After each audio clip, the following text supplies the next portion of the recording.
அனைவருக்கும் அற்புதமான காலை வணக்கம். உங்களின் ஒருவன் பி சுரேஷ்குமார். தினம் ஒரு திருக்குறள். இன்றைய திருக்குறள் அதிகாரம் அழுக்காராமை.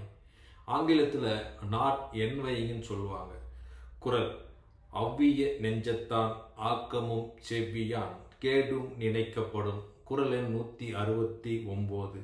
குறளின் விளக்கம்: பொறாமை குணம் கொண்டவரின் வாழ்க்கை வளமாக இருப்பதும், பொறாமை குணம் இல்லாதவர்களின் வாழ்க்கை துன்பத்தை நோக்கி இருப்பதும் வியப்புக்குரிய செய்திகளாக இருக்கிறது என்கிறார் வள்ளுவர்.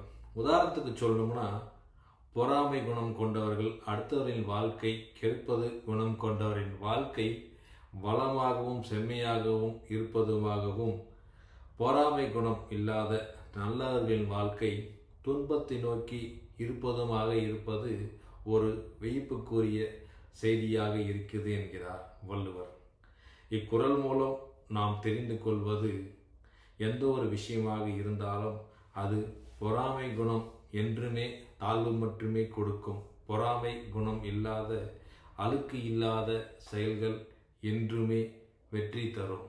இப்பொழுது உயர்வாக இருந்தாலும் பின்னாளில் அது தேய்பிறை போல் தேய்ந்து கொண்டே போகும். நல்லவர்களின் வாழ்க்கை வளர்ப்பிறை.